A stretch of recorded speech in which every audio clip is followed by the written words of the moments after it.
Hello. Hey, Simon. Hey, Simon. It's Skylar. How you doing? Simon. Hello, Simon. What's up, Simon? Hello. Simon. How you doing? Hey. Hello. Hey, Simon. Hello, Simon. Hello, Simon. This is Conversations with Storytellers, a podcast of wisdom, thoughts, and folk and fairy tales from our elders. I am your host, Simon Brooks. This is a meeting with professional storytellers. I heard of Doug Elliot for a while, and then heard his harmonica at a festival, then briefly met him at said festival. I bought one of his CDs and loved what he did, and decided we should hear his voice here. Doug is a humble man with a deep knowledge of the woods, marshes, swamps, rainforests, and a deep desire to show the human connection to the world about us through storytelling. There's a fair bit of vultures in this conversation, and I get to show off how ignorant I am about nature. Enjoy. Well, Doug, I'm very excited to have you here on Conversations with Storytellers. I've heard a lot about you. I have one of your recordings, although I can't find it. I was trying to find it this morning. I couldn't find it this morning. I listened to it not long ago, so it can't be too far away. And I love what you do.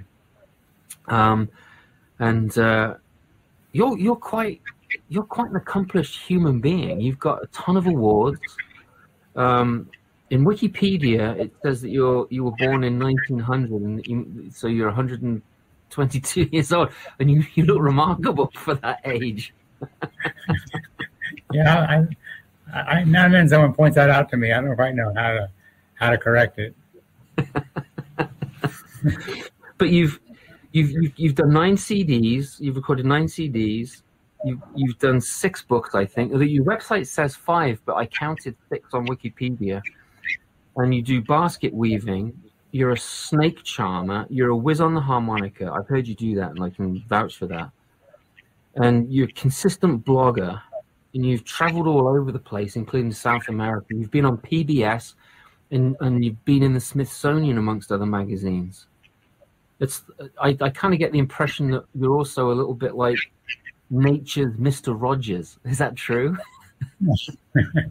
Yeah, Ranger Doug, we call me. Oh, is that Ranger Doug? I like that. I like that. It's sufficiently hokey, you know. So, do you consider yourself hokey? I don't consider you hokey at all. Well, no, but I think a good hokey appellation is sometimes appropriate, you know. Oh. On the trail with we can another bit of wildwood wisdom from Ranger Doug. I like that. I like that a lot. So I read that your dad said that you were the boy who knew where every rock was and what was underneath it, or something along those lines. Yeah, my dad used to say, that boy knows what's under every rock between here and town. Of course, I would always disagree because I didn't know what was under every rock, but I knew it was under a lot of them. So you really got into nature very, very early then? Yeah, it was just a passion I was born with. Yeah. And thank goodness I'd never had to really give it up. Yeah, right. I think that's what's so sad about a lot of people, is that they weren't able to follow their passions as much as they might have done. So what was the first creature that you came upon that got you, or the first plant that grabbed your attention and said, "Look at me"? Do you remember that? All right. My brother talks about me catching bumblebees in a jar with the top. I'd catch the bumblebees and catch them in a jar. See, you like to, for a little kid, that was great. What's that? You like to live dangerously, apparently.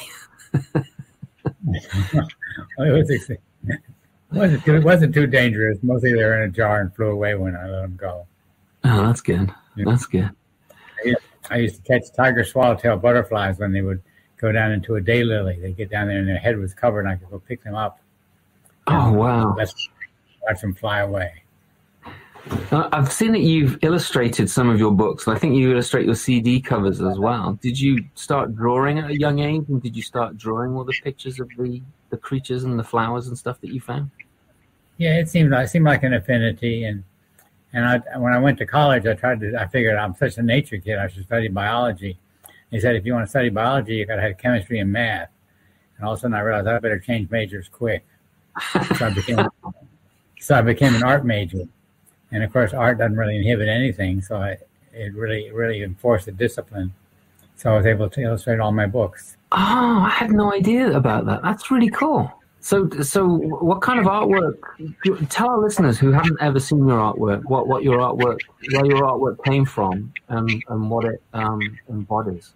It's mostly been illustrating my books. Okay. And usually it's about nature. Yeah. So usually it's pictures of plants and animals. That's really cool. I love that.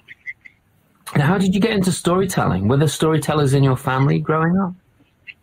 My dad was a pretty good storyteller. He had more often jokes, but he had a good way of talking. Yeah. I sort of have a hybrid family. My mom was from the north. My dad was from the deep south. They met during the war when he went up to New York to work, and they met there. And so I have kind of a Yankee influence and a Southern influence too.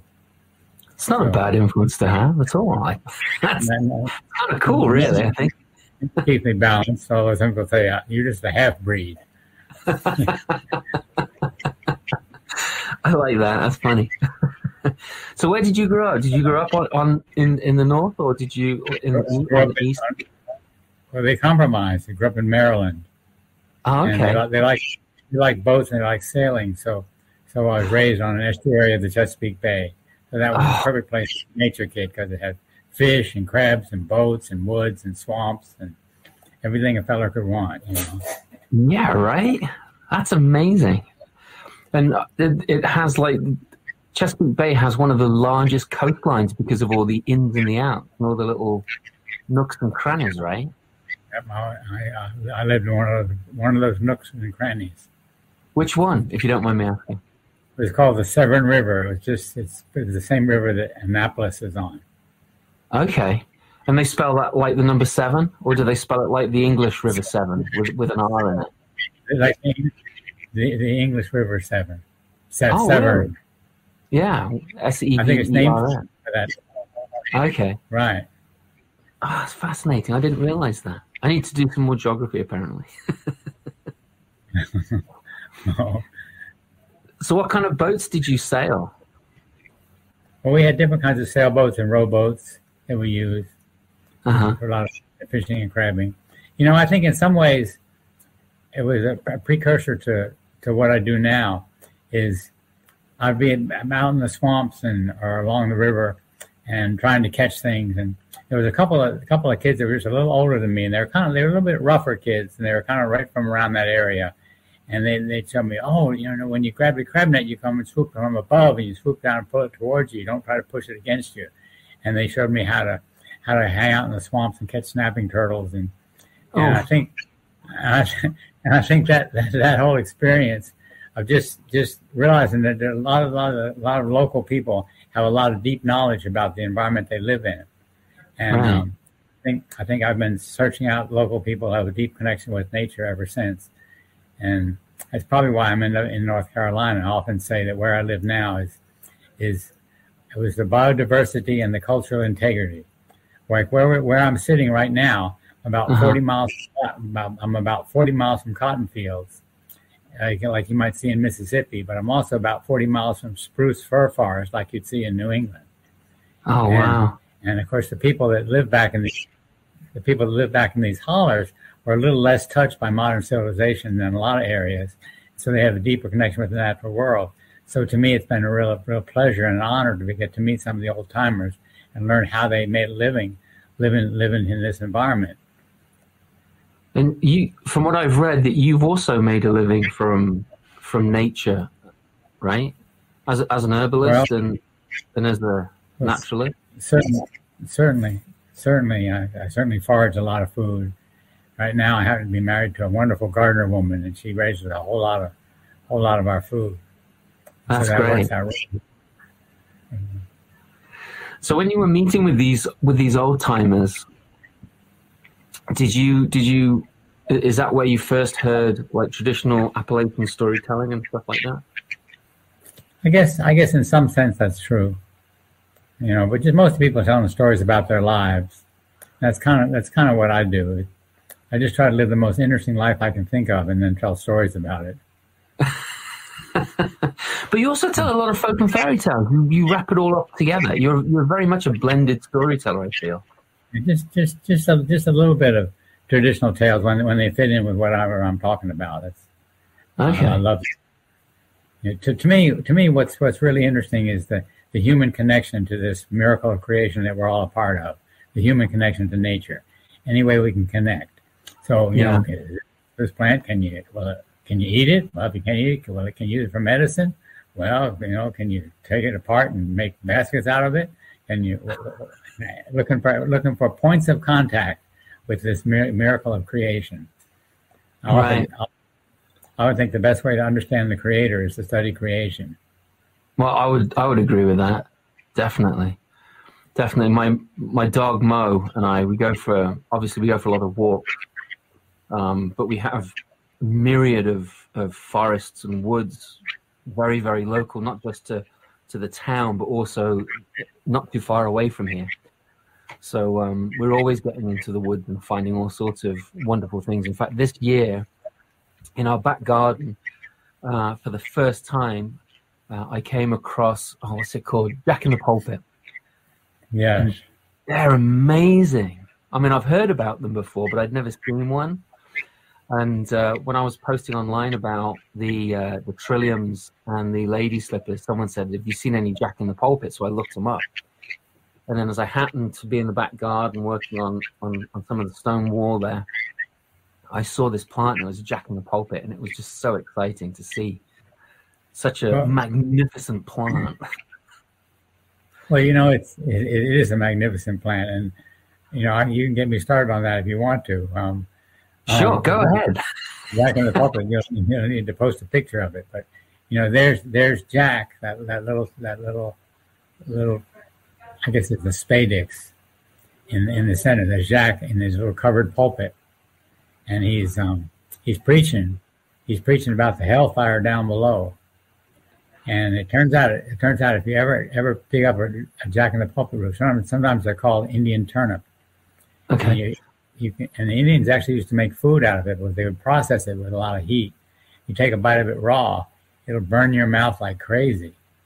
And and so that's the hellfire that Reverend Jack is preaching about. And my buddy Clyde Hollifield that lives up the holler. He's pretty creative as a storyteller, and he's an old Appalachian guy. And he always talks about the little people. You know, the Irish talk about the leprechauns. Well, the Native Americans talk about little people too, and he's always talking about little people too. He says the little people, they're the ones, they live under the ground, and they take charge of all the flowers blooming. So everything's blooming, and they're all connected up with a computer network all underground. You know, and the mycorrhizal connection kind of confirms that. Right. And what the thing is, you almost never. Do you ever see any of the little people when you're in the woods with your dog? You know, you hardly. I've only seen the little people in Scotland.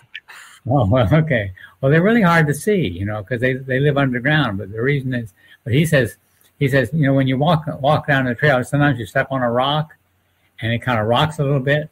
That's a weighing rock, and they know what you weigh. So then you walk along and you hit a bush, and maybe your shoulder hits that bush. And they're okay, moving along about 2 miles an hour. All right, hit a bush about shoulder height. Okay, probably a human. So they never have to come up. You know, they have and all along the trail. And now and then, sometimes you walk into a spider web. See, then they get a face imprint. You know, they know your breast size. You're a woman. Oh, no. Well, you never see them. They never have to come up. And now and then they want to know what you're talking about. And right along the trail, I set up these little speaker systems, little microphones. You saw one. You know, a lot of people call them Jack in the Pulpits. But they have that little microphone right in there, and it's a parabolic device.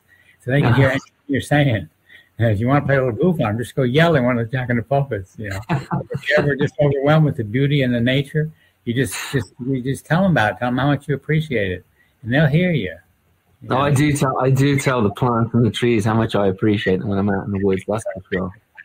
I think we need to hear it, like everybody else on the planet. I think everyone needs to hear that they're appreciated right now. That's for sure. That's for sure. Anyhow, that's got a little tangent there, but no, I like that. That's really creative. I love that idea.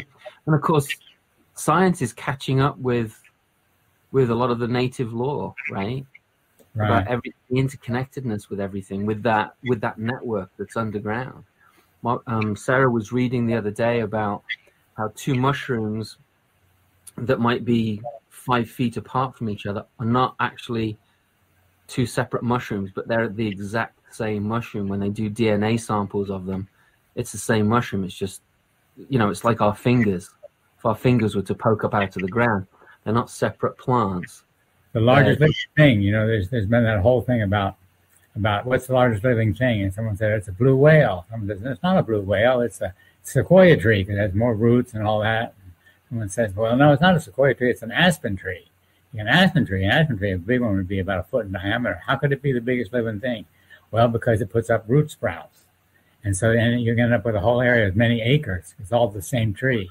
And someone says, no, it's not an aspen tree, it's a mushroom.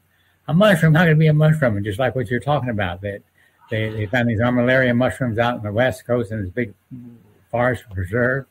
And they realized that one mushroom, they collected specimens. They realized it's the same species.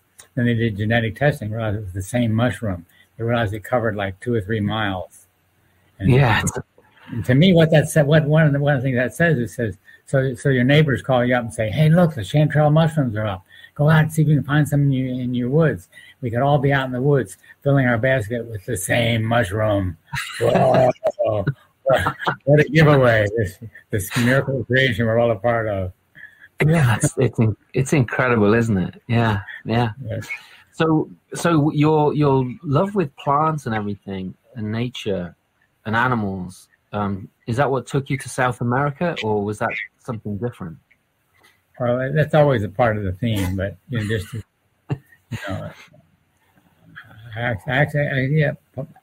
I was in Mexico, but I also one time was on a botanical expedition where we were collecting medicinal plants for the university and for a pharmaceutical company. And that was a great adventure. Yeah, it's interesting. I think it's amazing what nature provides us. My wife and I were watching a television program called Alone, and there were 2 contestants that got bad stomachs, and one of them tried the bark of a tree, or the inner lining of the bark of a tree, and the other guy tried yarrow to stop it. And I'm sure that there were different stomach complaints, but it was interesting that they both had different ideas of what would stop their illness, as it were. And one of them worked and one of them didn't. So I don't know if one of them had a much more serious stomach issue than the other, or if his remedy was better than the other one. I don't know. It's probably why I'm not a clinical herbalist. Basically, you're sick, you do something, you get better. Did it work? If it doesn't, you try something else, right? You never really know, Right. As long as you get better, that's the main thing. So I did read that you collected some of the stories from indigenous people. How did that work? Like, what was the process of that? Oh, it just depends. I've talked to, I have a few friends that are Native American, and often I'm asking about what do you call this plant? What do you call that plant? What do you say about that animal? What do you know about that animal? And it's more like in the context of a bigger picture. Okay. And then they tell you the stories about those creatures and about those plants? Well, I might hear something like that, yeah. Yeah. And then, so when you do a lot of your talks, you obviously talk about nature and talk about the plant life and the creature life. But how often do you wind in your stories into that? Well, to me, it's, let's see. I mean, some people say, when did you start telling stories? Well, I realized when I was giving plant talks, like a slideshow of different kinds of edible medicinal plants. If you don't start telling stories after about the 10th slide, you're going to lose them. You realize it's the stories that really hook us. And to me, that's what hooks me. Somebody telling me something about a particular plant or something about a particular animal, or it's the stories that really hook you. You have a place in our brain, it just hooks narrative. Yeah, very much so. I can go on, this plant's good for this, and you can use it for treating your cold, your upset stomach, But one time I was out in the woods, and I saw and you hear how your interest picks right up, and all of a sudden it's a personal narrative. Yeah. So what kind of stories, the folk and fairy tales, and the myths and the legends, what are the kind of stories that you find there that really grab your attention? Well, to me, how do they grab your attention? To me, it's not so much the stories themselves. I'm trying to tell the stories. I'm sort of painting a picture of some creature or some incident or some encounter that I had, and then if there's a story that fits in, I'll try to include that. So it's not like a matter of me going up and telling Native American stories. But if I'm talking about a buzzard or a hawk or a frog or something like that, and I have a story that happens to fit with it, fits in with the natural history, and gives another interpretation. I'm always looking for different perspectives on what we see in front of us.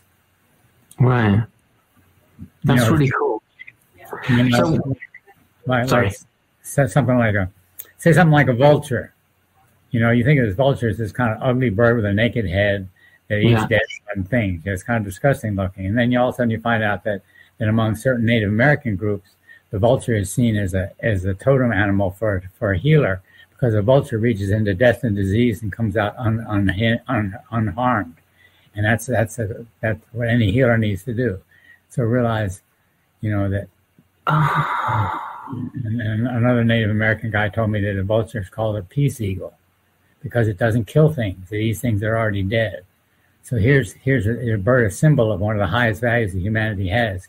And a lot of us just think of it as a disgusting old bird with a naked head. So to me, I'm looking for ways to twist my own perception and my listeners' perception about the miracle of creation, I keep saying.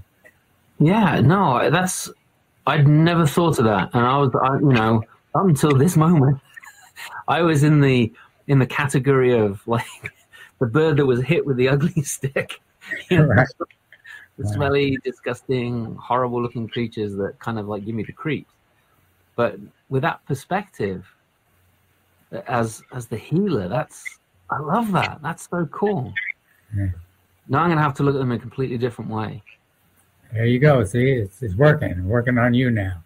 It is. It's working already. In fact, I've been learning this story from Venezuela, which talks about the condor, King Condor, right? Which is a similar creature. And the story is about how the ghost crab's eye toss, and he throws his eyes into the sea. And Jaguar comes along and sees Crab doing this and wants to try it. And of course, his eyes get eaten by a shark when his eyes go out into the water. And he cries and cries and cries, and King Condor up in the sky hears his wails, because there's nothing sadder than a cat crying. I think that's a true statement. And he finds these new eyes for Jaguar, and Jaguar promises that he will always leave food for King Condor. But now you've told me that there's this that Native Americans see the vulture as a healer.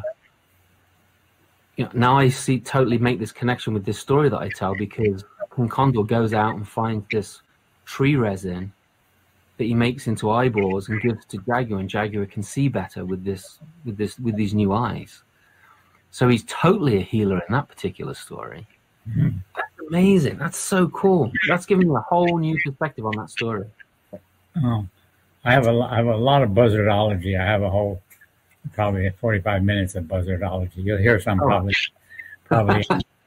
in Utah. You'll get to hear some. What other creatures do you have massive catalogs of stories and ologies of. Possums and groundhogs, and is that a picture? That's a groundhog in one of the photographs, sitting on your shoulder, right? That's true. His name was Gudger. We had him. He got brought to us as a young orphan. We nurtured him, and we just started ready to let him go. And my wife says, "Let me see if I can get a picture of it here. First, even get him to go on your shoulder." And I'll never get a better promo shot than that one. I'll tell you. No, it's really good. Well, there's that one of the birds sitting on your basket. Right. That's pretty cool as well. That's what made me think of you being Mr. Rogers with all these like animals just flocking to you. I just saw you as like Dr. Doolittle, if you will. Right. And that's the case too. We often, somebody will bring us a baby bird that came out of its nest. We'll raise the baby bird, and there's a teenage stage where they're not ready to go off on their own yet, but they're still flying around free. And that's when it's magical, where all of a sudden the bird comes and lands on your head, or comes to the picnic table and starts taking food off your plate. It's just so much fun. And then eventually they go off on their own. You don't see them anymore. But we've had that with lots of different birds.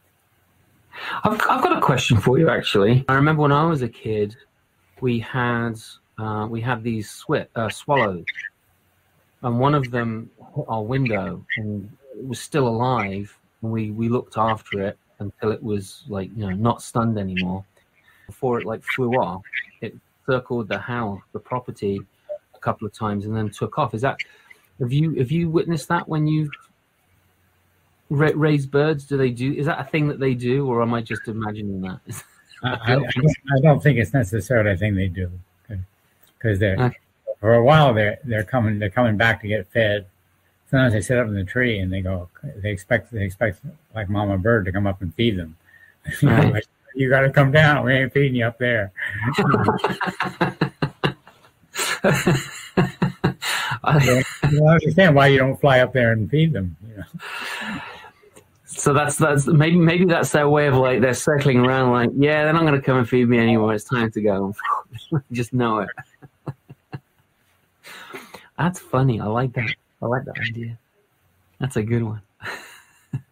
When you find the stories that you're going to share, your personal narrative stories that you're going to share, how do you create those, and what's the process that you go through?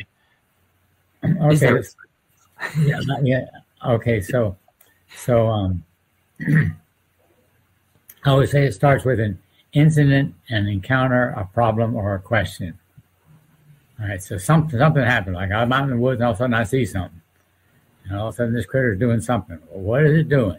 Well, I go back and I research it in the science books, and I talk to my neighbors. You ever seen a bird doing blah blah blah blah, whatever it is, and I get stories from that. Then I might look at traditional Native American literature, look at ethnobotany, ethnobiology, and try to look and see if I can find some more natural history that kind of explains what I saw. But if you went along with like Joseph Campbell, and the idea that there's one story and it's the hero's journey, and it has all these different parts. Basically, that's the call to adventure. Right. That incident, encounter, problem, or a question. And then it's a matter of how do you develop that? Let's see, I'm trying to think of how much to get into this. So okay. If you want, I'd love to hear it, and I'm sure that a lot of our listeners would love to hear this process. Okay. I'll give you some examples. Okay. So there I was up in my little cabin up there in Yancey County, North Carolina, and I see my neighbor Lige, an old mountain man, coming up to my cabin, and I think, well, what's he doing coming to my cabin for? And he says, Doug, I brung you something you've been wanting. And he flops a dead groundhog on my doormat. Okay, that's a call to adventure. That's an incident, encounter, problem, or question. Or I was down in Georgia, and I was exploring an old homestead, an old farmstead. And it was an old barn back in the woods. Used to have been a field around it, but now the woods have grown up around it. I love to look around old places. And I went up in this barn, and there was a ladder that went up to the attic. So I climbed up in the loft of the barn, and all of a sudden I heard, wanted to bolt right out of there. That's another hook, right? That's an interesting ordinary question. Well, there I was walking out in the driveway. I'm walking down the driveway, going up to the mailbox. All of a sudden, what? Moving dog poop? What? so those are calls to adventure. Right? He's talking about where something comes along, it reveals ripples on the surface of life that reveal hidden springs as deep as the soul itself. So there's these little things, and we have these calls to adventure, and we either accept the call or we don't accept the call. So in the case where you get a story is when you accept the call. I mean, it could be you walk down the street and someone says, "Hey, buddy, what are you doing?" That could be a call to adventure. Now, you can accept that call or you cannot, but either way, your life will never be the same. Yeah. And so, especially if there's something in the attic going. There it is. So I thought, lies. Well, I thought for you to bring me a groundhog. I think I wanted a dead groundhog. I realized I've been asking him about the old days. And he said, well, yeah, times are tough around here, Doug. The old days, we didn't always have a lot to eat. We didn't have a lot of meat, a lot of times in the summertime especially. We have a few greens and some cornbread. But now and then somebody shoot him a groundhog, buddy. Oh, and everybody gather around to get some of that meat. And I said, well, boy, I'd like that. I'd like to have that. I'd like to try that sometime. I figured I'd get invited to dinner. Well, it was like dinner had just come to me. So that's an anecdote, right? It's not quite a story, but it's a problem or a question. All right, so there I was in that attic. I heard that. I just wanted to bolt out of there, But I'm a naturalist. I'm supposed to know what these things are, And the growling was coming from a place where the barn roof and the floor met in that loft, and right in that little dark spot. And I got to where I kind of sheltered my eyes from the light so I could see. And you know what it was? It was a baby bird. It had little white fluffy feathers, but it wasn't like any baby bird I'd ever seen. It was as big as a chicken. This was a baby vulture. Oh. As soon as I realized what it was, I backed out of there, let the poor thing alone, And turned out I did a little research, and I found that's lucky that I did, because if I hadn't, that little vulture, as defenseless as it seemed to be, had the ultimate weapon. If I'd gotten too close, it would have puked on me. Oh. Puke. Don't tell me the creator doesn't have a sense of humor, right? Yes. Nobody wants to be puked on. I don't care who you are. Especially by a vulture. Oh my God. I talked to some biologists who'd worked with vultures, and they said, yeah, when you get puked on by a vulture, you've been puked on. Oh. I guess that's like a skunk then, huh? Because that stuff apparently burns really badly. I've been told that by someone that's experienced it firsthand. Right. Yeah. And then there I was, moving dog poop. Well, I looked. I just sat right down there, and I just studied this thing and see what was happening. I looked, and sure enough, there I saw this shiny black beetle. And it rolled out a little ball of poop, started rolling it across the ground. This was a dung beetle. So I followed that little dung beetle, and sure enough, it dug a hole and buried that little ball right in there. I marked it with a stick. Thought I'd check it out later on. Really? Is that they mark them with a stick? No, I marked it with a stick. Oh. I want to come back and check this out, Well, I'm definitely showing my ignorance here. So those are some anecdotes that begin a series of stories. Right. The groundhog. Groundhog. I mean, I go into a whole thing about how lives taught me how to prepare the groundhog and all the different ways to use it. Use the way the groundhog hide, and it turns out that this animal that many of us think is a garden pest becomes this animal that can be used to make shoestrings, can be used to make banjo heads, to be used for medicine, the fat used for medicine, and meant for food. So here it is: food, clothing, medicine, and music. This animal that we think of as a varmint, and in the traditional context, it's transformed. Then there's Groundhog Day. Yeah. Ground days, they have cross quarter day, halfway between the winter solstice and spring equinox. And there's a whole, and it goes on and on, groundhogs and dogs fighting, and it goes on for an hour. And the vulture story, let's see. Well, you talk about vultures, how they soar, how they can go fly for hours and not even flap their wings. Yeah. And it turns out that one thing they can't do is get off the ground quickly. Right. So if you see a vulture, and a vulture's gorging itself on some dead carcass, and out of the bushes comes a coyote or some other predator, that vulture's got to get off the ground. Well, they're not good at getting off the ground fast like a partridge or a robin, or just it takes a little. So if they can just vomit up their food, it gives them a little less weight, and they can get off the ground quicker. Oh, okay. So vomiting in vultures becomes a divine plan. Now, how often do you hear about vulture vomit and divinity in the same sentence? That's the story. That's a part of the story. And of course, if you're a vulture, you can come back and get it later, right? And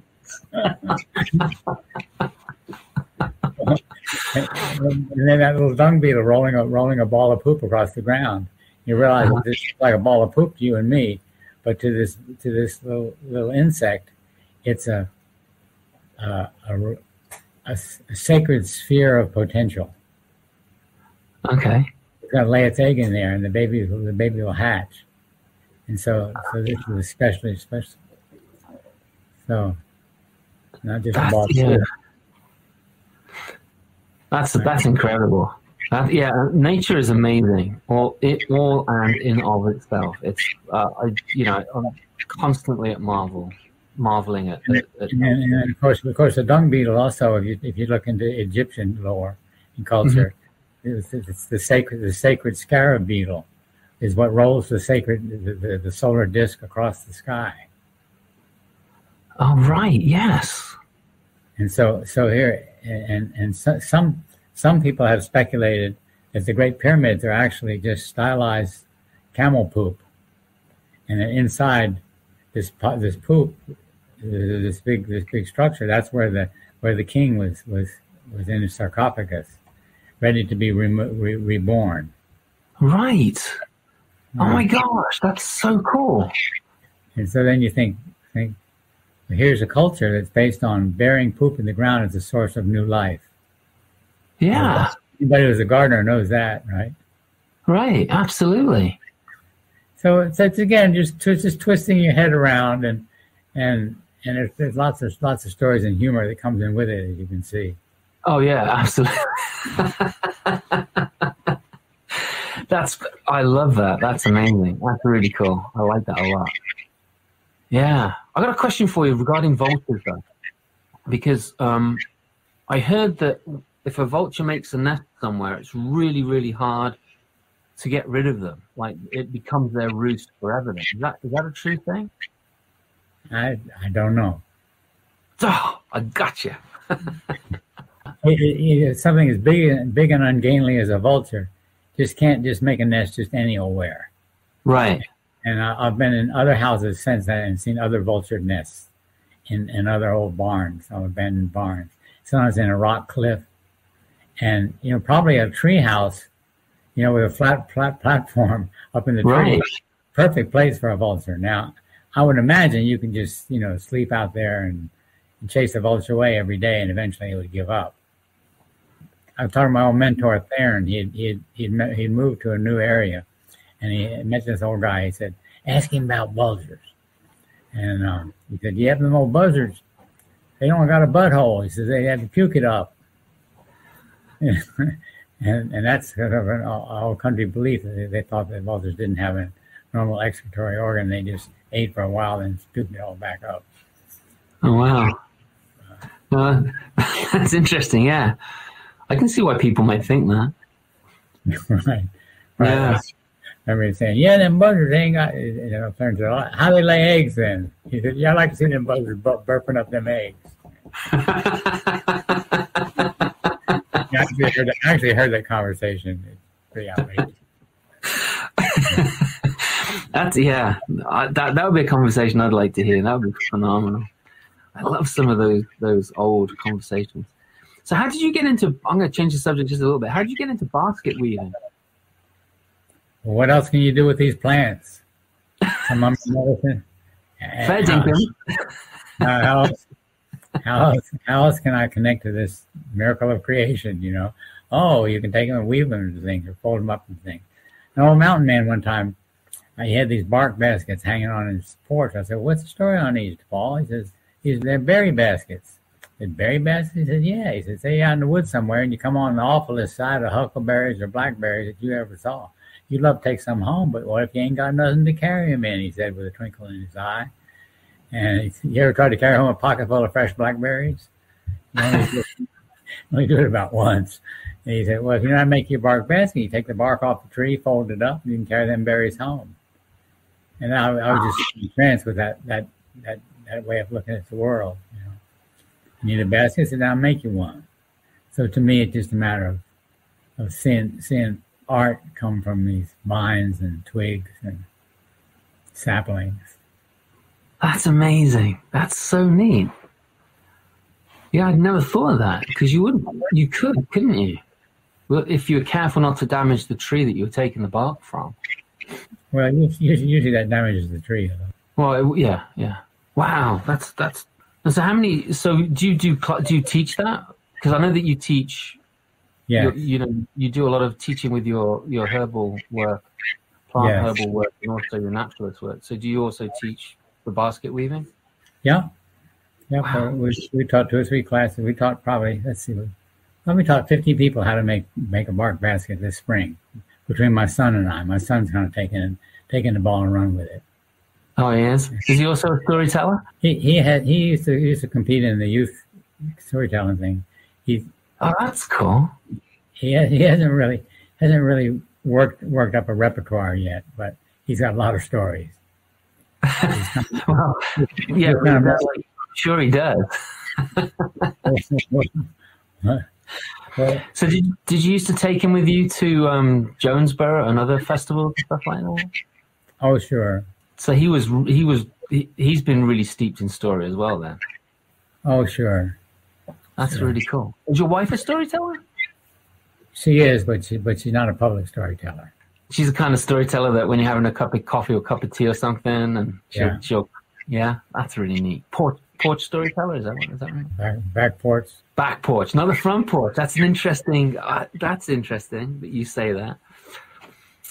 Yeah, about a back porch musician, you know, just playing tunes on the back. Right, I like that. And how did you get into playing the harmonica? Well, just an easy instrument to carry. I figured maybe if I could whistle a tune, maybe I could play a tune if I had something as easy to carry as a whistle. And I'll tell you, I hitchhiked across the country one time, had my harmonica in my pocket, and met these guys in California. They were self-taught musicians. And he said, all right, man, we're going to be playing the blues in G. And you get your C harp, and you inhale mostly. And when you get a note that works, wail. Now, that's good advice for life, not just for harmonica.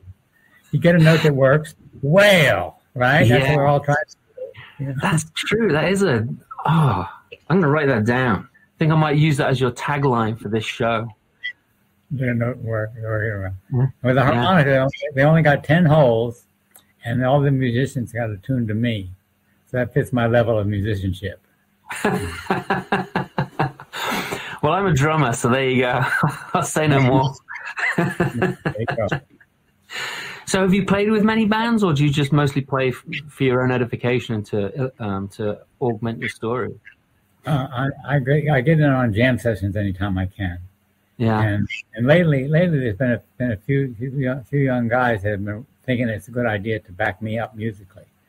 So I've actually had a band, and so I do stories and songs, and just interrupt with songs every now and then. And if you get enough people playing behind you, it makes you sound like a real musician, you know? Right, that's a true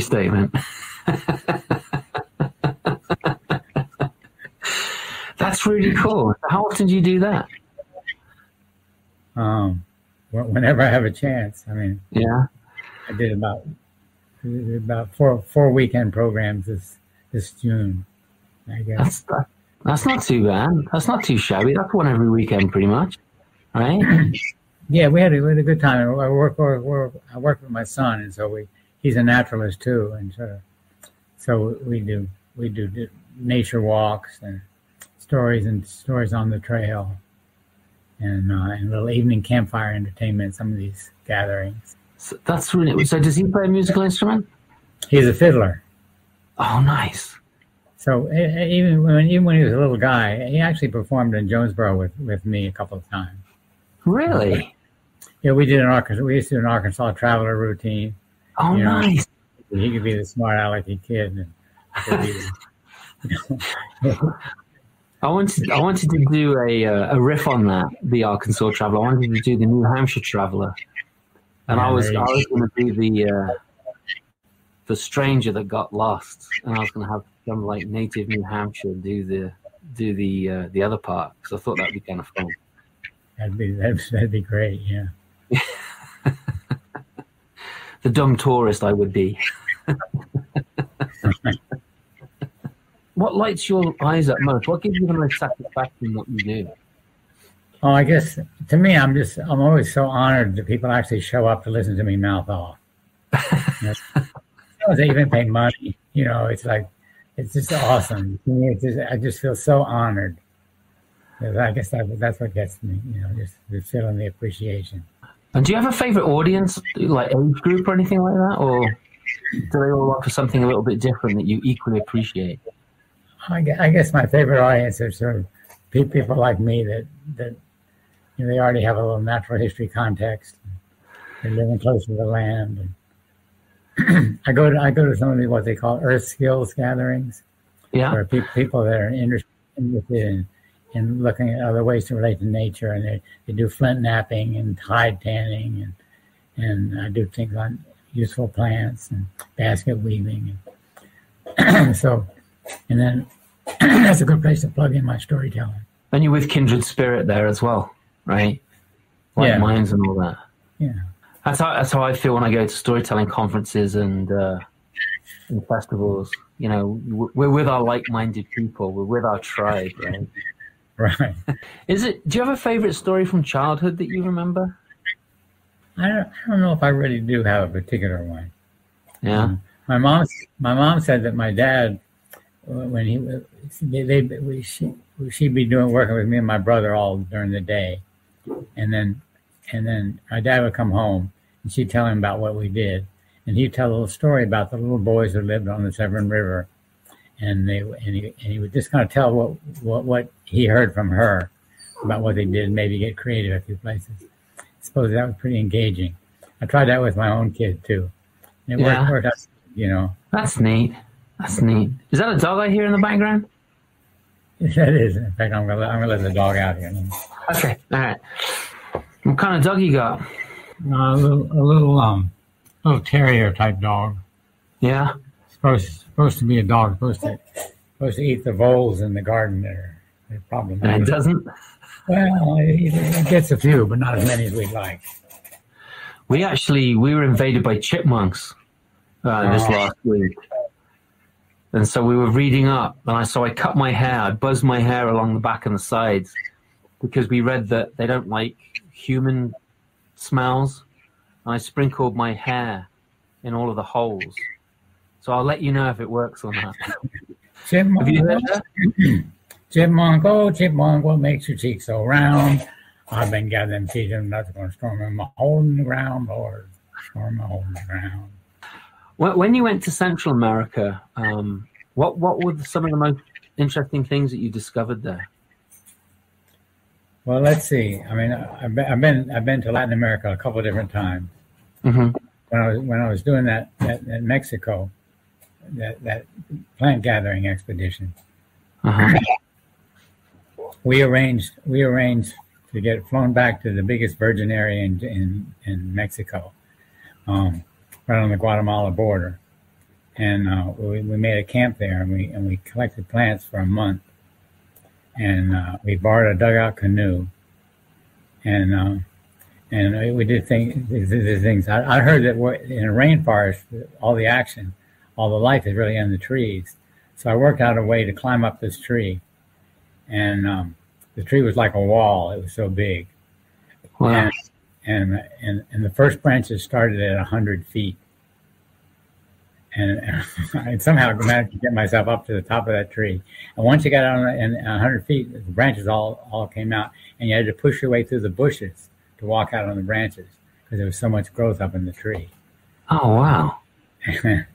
and that became kind of a project. I would go up there regularly and collect plants. And then somebody gave me an old dugout canoe made out of a 20-foot dugout log. And I went for a couple 100 miles down the river on that, and eventually came out in Guatemala. And that was a pretty amazing adventure. Oh, I bet. Have you written about that at all? Well, some articles about people I ran into there, but I haven't quite figured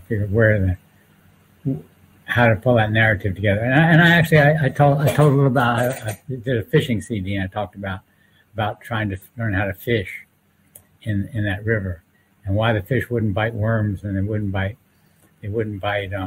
crickets or anything else. And then I realized what they were feeding on was little figs that dropped off of the trees. They were vegetarian fish. Oh. Once I learned how to use figs as bait, I could catch fish. And then my wife and I went down one time. We went to Costa Rica, and beautiful place.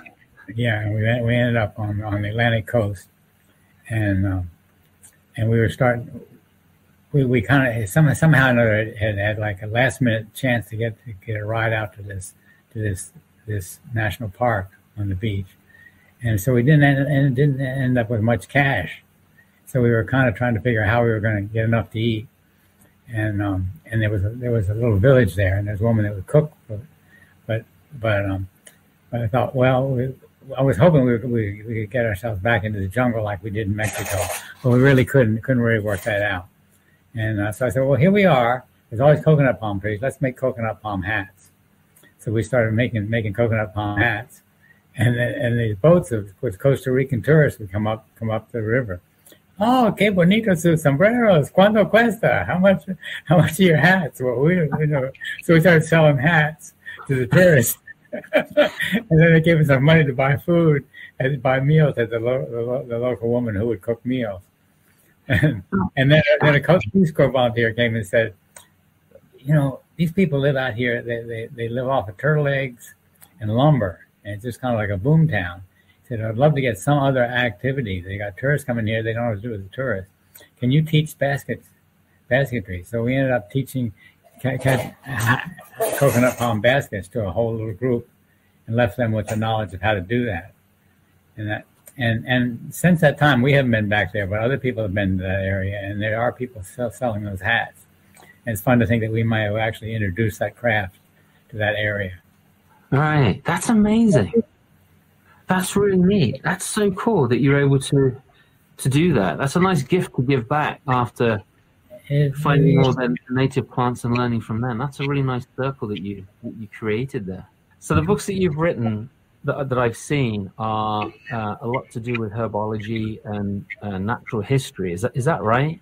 I mean, my first book it came because I hitchhiked down to visit my friends in West Virginia, and I started digging up some of these traditional roots, including ginseng, and I just started drawing pictures of them, and they kind of came to life in kind of a way that they even surprised me after having done them. And so a friend of mine who had a little print shop, he said, let's make root stationery, like note cards with roots on it. Like, right, yeah. Well, at the time I was traveling, I had a little booth with herbs and teas and old time remedies, and I could sell a few little packets of these little cards. One guy comes up and says, I know a little publisher might be interested in this. The next thing you know, I get this letter saying, we understand you're an expert on roots. We've seen your drawings. They're beautiful. Would you like to do a book for us? And so I thought, well, by the time I did a book on roots, I would be an expert. And, So, so I drew some more. So I started digging up traditional roots and drawing pictures of them. And this book came out in 1976 called Roots, and came out the same year as Alex Haley's book by the same title. Oh. Nobody wanted to make movie rights for my book.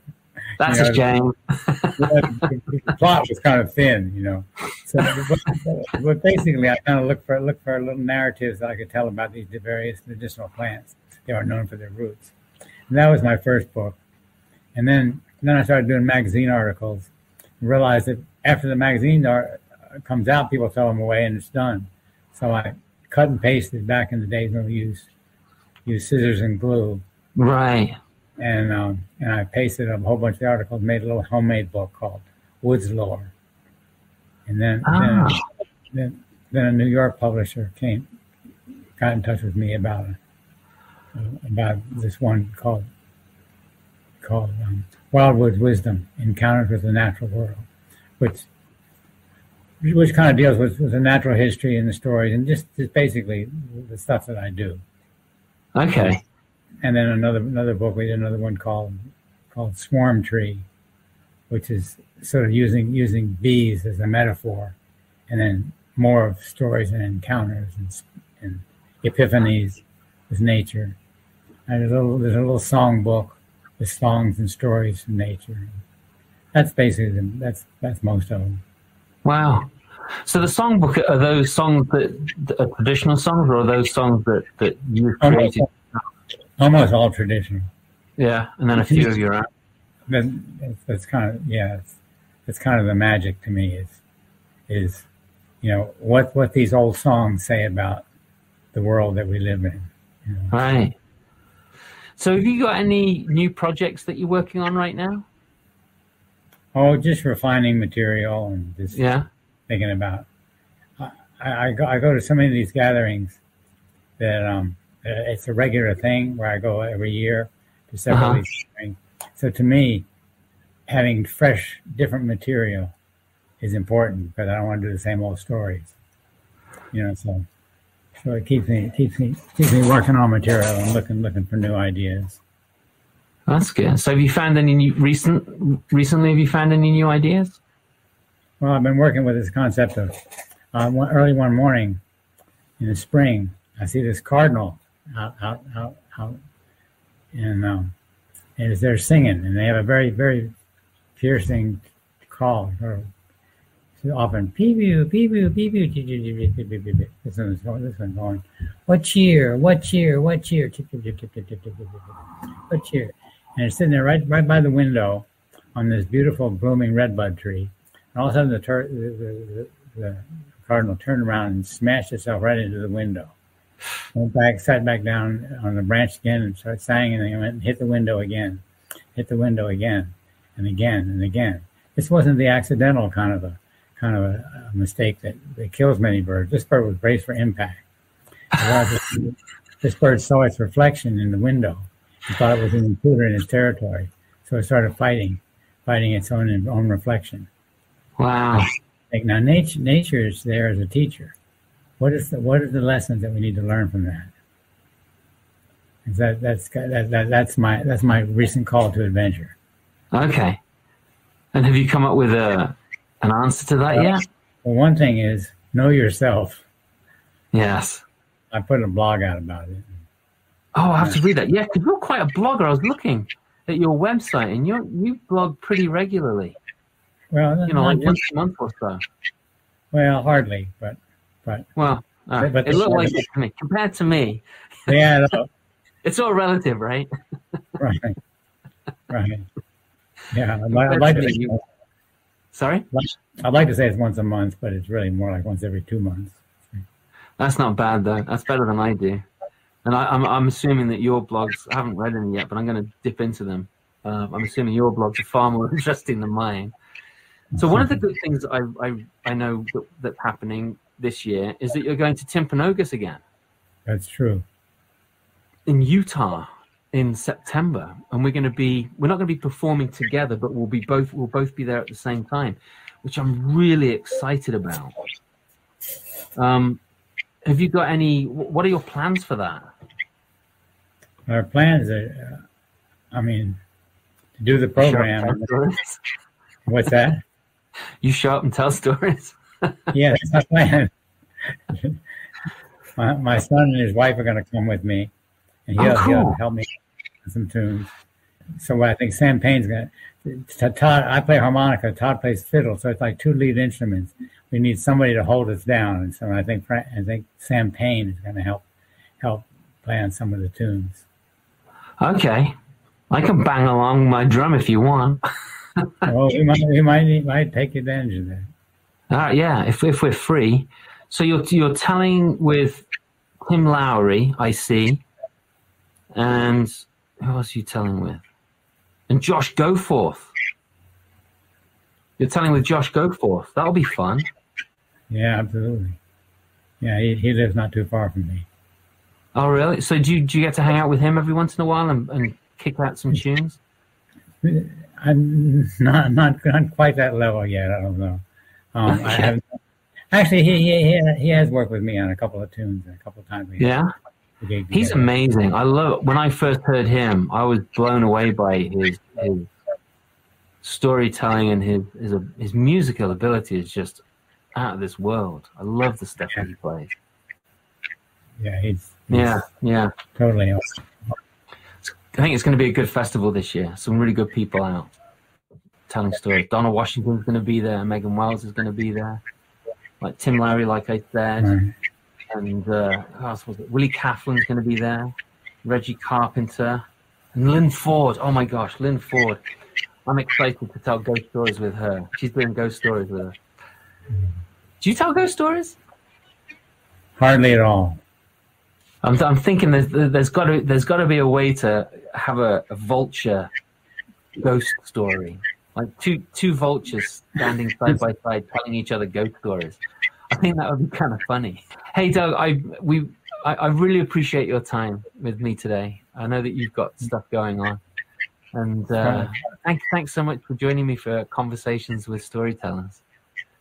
Okay, well, I hope it works out. I do too. Thanks very much indeed, Doug. Look for see you in Utah. Yeah, see you in Utah. Sadly, Doug had to run off, as I really wanted to go deeper into some of the topics we covered. Doug will be performing at the Timpanogos Storytelling Festival September the 8th, 2022 until Saturday evening the 10th of September 2022. So if you want to visit Utah or live nearby, this would be a great time to attend the festival and see Doug. Other storytellers there will be Donald Davis, Donna Washington, Conversations with Storytellers alumni, Josh Goforth, Lynn Ford and Megan Wells, also alums, Nesta Gomez, Randy Evanson, and Reggie Carpenter, who needs to be an alum, Tim Lowry and Willie Coughling. Anyway, if you enjoyed listening to this podcast, be sure to check out the other episodes. And if you think I should interview a certain folk and fairy tale myths and legends storyteller, send me an email. You can find me at simon@diamondscree.com, Simon Brooks Storyteller on Facebook and my website, and on Instagram, Simon M. Brooks. Diamond Scree, yep, that's me, the English fella and storyteller. A shout out to Chris Jett for creating and recording and letting me use the wonderful music for my podcast. His band is called Blackpool Mecca. Check them out. And they have a new album coming out soon. You can help keep this podcast alive and support my craft by becoming one of my patrons and paying anything from $1 for an episode that you enjoyed to a regular monthly subscription. In return, you get extras, early release, and exclusive content of my work. That's www.patreon.com/Simon Brooks. There's no E in Brooks. If you can't join my wonderful tribe of patrons, then please help me out by doing something you can do. I would be very grateful if you were to leave a review on Podbean, Stitcher, Apple Podcasts, wherever you find this episode. It won't take long and it helps not just me, but others to find and enjoy this work. Thanks again for being here. I know that there are a lot of other places you could be. I appreciate it. Until then, be happy, be healthy, and share the stories you love. Cheers. It's just a story.